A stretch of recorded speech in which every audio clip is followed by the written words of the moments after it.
الا من اتى اللہ بقلب سلیم، سلامتی والا دل جو گناہوں سے سلامت ہو، کینہ نہ ہو، بغض نہ ہو، حسد نہ ہو، اور دل صاف ستھرا، یہ بھی ایک دل ہے، یہ بھی اچھا دل ہے، یہ گناہوں سے پاک صاف ستھرا دل۔ ایک دل اس سے بھی بڑا اونچا ہے، اس کی بڑی وہ اعلیٰ قسم کا دل ہے، اللہ تعالیٰ ہمیں وہ دل عطا فرمائے، اس کو کہتے ہیں قلب منیب۔ یہ دل جو ہے نا، یہ بڑا پیارا دل ہے، یہ مریض بھی نہیں ہوتا، یہ بیمار بھی نہیں ہے، یہ سلیم بھی ہے، صحیح سالم دل ہے، لیکن اس کی ایک خوبی ہے، یہ منیب ہے۔ منیب کا معنی ہوتا ہے اللہ کی طرف رجوع کرنے والا، جو دل ہر وقت اللہ کی طرف متوجہ ہے، اس کو کہتے ہیں قلب منیب۔ قرآن پاک میں اللہ تعالیٰ نے اس کا تذکرہ کیا، من خشی الرحمن بالغیب وجاء بقلب منیب، جو قلب منیب لے کر آیا۔ ہم اللہ کے پاس جائیں تو ہمارا قلب منیب ہو، اللہ کی طرف رجوع کرنے والا، ہر وقت دل اللہ کی طرف متوجہ رہے، جس کو ہمارے تصوف میں وقوف قلبی بھی کہتے ہیں، کہ دل کی توجہ ہر وقت کس کی طرف رہے؟ اللہ کی طرف۔ یہ دل بڑا پیارا دل ہے۔ تو یہ اللہ تعالیٰ ہمیں روحانی، قلبی اور دلی بیماریوں سے محفوظ فرمائے۔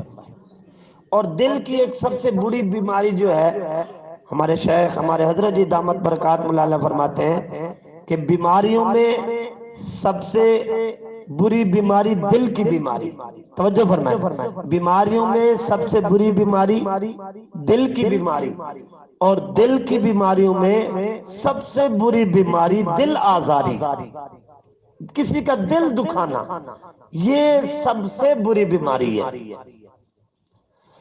تو بیماریوں میں سب سے بری بیماری دل کی بیماری، اور دل کی بیماریوں میں سب سے بری بیماری دل آزاری، کسی کا دل دکھانا، کسی کا دل توڑنا جو ہے، یہ سب سے بری بیماری ہے۔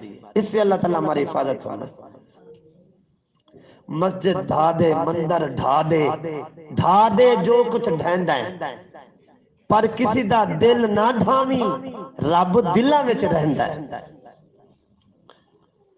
اور اگلی بیماری منافقوں کی صفاحت، بے وقوفی،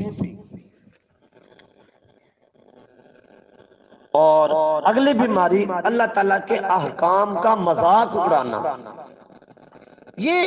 یہ بیماری جو ہے نا، بڑی عجیب بیماری ہے، یہ انسان کو کفر تک لے جاتی ہے۔ اس لیے اگر آپ میں سے کوئی پردہ نہیں کرتی تو یہ گناہ ہے نا، لیکن پردے کا استہزاء کرنا، مذاق اڑانا جو ہے، یہ کیا ہے؟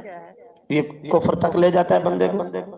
تو اللہ کے احکام الہی کا مذاق نہ اڑانا، اس سے بچنا ہے۔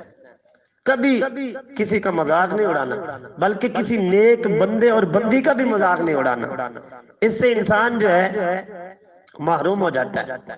ایک بزرگ فرماتے ہیں کہ میں نے ایک بندے کو دیکھا نا، وہ رو رہا تھا اور اونچی اونچی آواز سے چیخ چیخ کے رو رہا تھا، تو میرے دل میں نا خیال آیا، بدگمانی آئی کہ یہ بڑا ریاکار ہے، ایسے روتا جا رہا ہے۔ تو آپ ان محفلوں میں جب دعا ہو، رونا دھونا ہو، تو بس اپنی لو میں لگ جائیں، کسی کو نہ دیکھیں کون کیا کر رہا ہے۔ تو وہ فرماتے ہیں میرے دل میں خیال آیا کہ یہ بڑا ریاکار ہے، فرماتے ہیں اس بدگمانی کی وجہ سے اللہ تعالیٰ نے 6 مہینے میرے سے تہجد چھین لی، کہ تو نے میرے ایک بندے کے بارے میں برا سوچا کیوں، یہ کیوں کہا؟ تو کوئی اس طریقے سے نہیں، کسی کیفیت کا جو ہے، کسی حالت کا جو ہے مذاق نہیں اڑانا چاہیے۔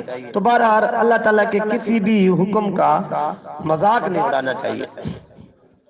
اور اگلی ان کی بری بیماری فتنہ اور فساد، اس سے بچنا چاہیے۔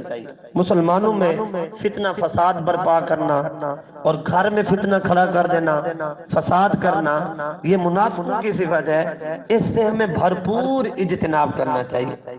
اسی طرح ان کی اگلی صفت جہالت، اسی طریقے سے ضلالت، گمراہی، اور ان کی ایک صفت ہے تذبذب، نہ ادھر کے نہ ادھر کے، تردد کا شکار رہنا۔ یہ تین قسم کے انسان ہم نے عرض کیے تھے، مؤمنین، منافقین اور کافرین۔ تو مومنین اور منافقین کی صفات آگئی، اور کافروں کے بارے میں یہاں اللہ تعالیٰ نے یہ بتایا کہ ان کے دلوں اور کانوں پر مہر ہے اور ان کی آنکھوں پر کیا ہے؟ پردہ ہے۔ یہ اللہ رب العزت نے کافروں کے بارے میں یہ صفات بیان کی۔ پھر اگلا جو اہم مسئلہ ہے یہاں اعجاز قرآن۔ جن صورتوں کے شروع میں اصول یاد رکھے، قرآن کی عظمت بیان ہوئی ہے، ان کے شروع میں حروف مقطعات ہے، جیسے الف لام میم ہے، سورہ بقرہ کے شروع میں ہے، پھر آگے قرآن کا تذکرہ ہے نا، ذالک الکتاب، یہ بتانے کے لیے کہ انہی حروف سے تمہارا کلام بھی بنتا ہے، یعنی عوام کا کلام بھی انہی سے بنتا ہے، اور اللہ تعالیٰ کا کلام بھی حروف مقطعات سے بنا ہے، مگر تم لوگ اللہ تعالیٰ کے کلام جیسا کلام بنانے سے کیا ہو؟ عاجز ہو، قاصر ہو۔ تو سمجھ لو، مان لو اس بات کو کہ یہ کس کا کلام ہے؟ اللہ کا کلام۔ پھر اس میں قصہ حضرت آدم علیہ السلام۔ اللہ تعالیٰ نے حضرت آدم علیہ السلام کو خلیفہ بنایا، فرشتوں نے پھر انسان کو جو ہے فسادی کہا، تو اللہ تعالیٰ نے حضرت آدم علیہ السلام کو علم دیا، اور فرشتوں سے پھر اقرار کروایا کہ ان کے پاس علم نہیں ہے۔ تو اس علم کی بدولت، اس علم کی صفت کی وجہ سے اللہ تعالیٰ نے آدم علیہ السلام کو مسجود ملائکہ بنایا، فرشتوں سے ان کو سجدہ کروایا۔ تو یہ دیکھیں علم کتنی بڑی نعمت ہے، اس کی وجہ سے انسان کو فضیلت ملی کہ وہ مسجود ملائکہ بنا۔ پھر سب فرشتوں